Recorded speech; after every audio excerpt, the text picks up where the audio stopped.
Maître Manik Seyenga, bonjour. Bonjour. Comment comprenez-vous la récente proposition d'Olivier Kamitatou en faveur du fédéralisme en RDC?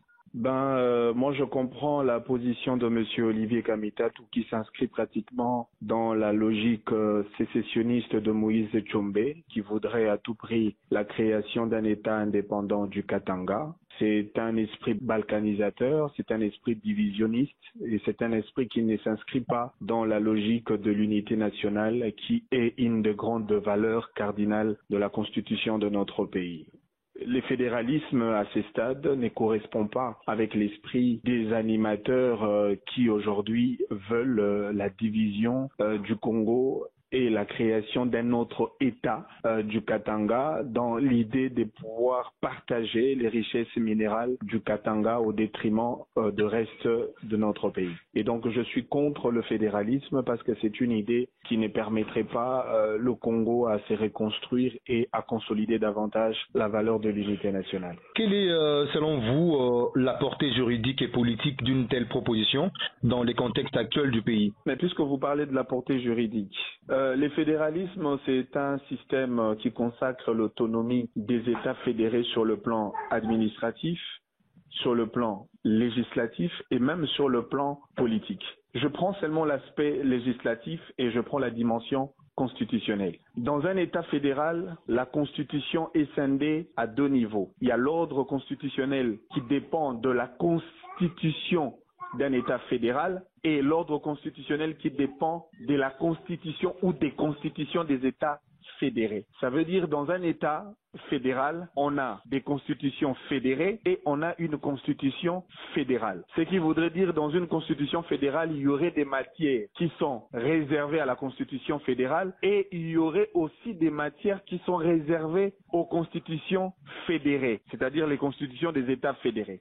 Je donne un exemple. Les États fédérés peuvent, par exemple, consacrer l'homosexualité alors que l'État fédéral ou la constitution de l'État fédéral condamne l'homosexualité. Vous comprenez? Et dans cette histoire, on va avoir une grande divergence en termes de point de vue et les questions d'ordre national seraient difficilement abordées parce que il y aurait des prises de position assurées par les constitutions des États fédérés qui seraient en antipode total avec la constitution de l'État fédéral.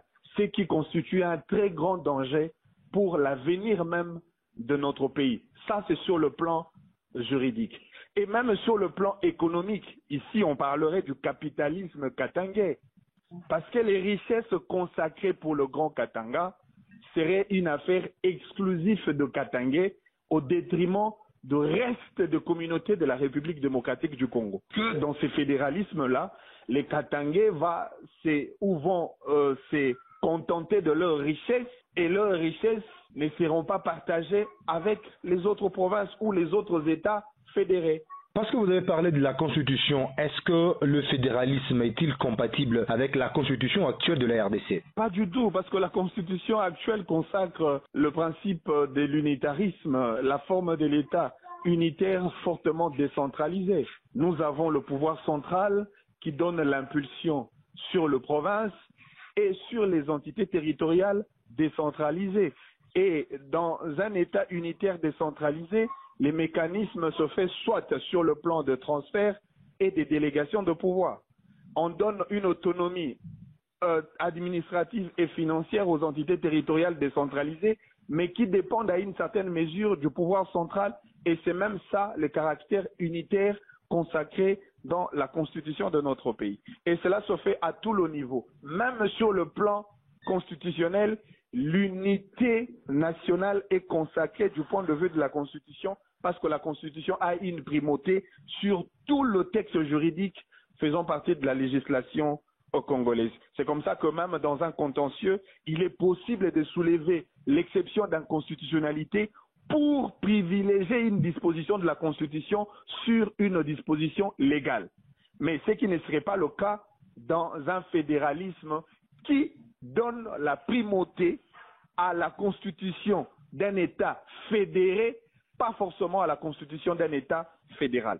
Maître Manix Enga, nous rappelons que vous êtes expert en droit et juriste de formation en RDC. Salom Radio depuis Lubumbashi vous dit merci. Merci, c'est à moi de vous dire merci.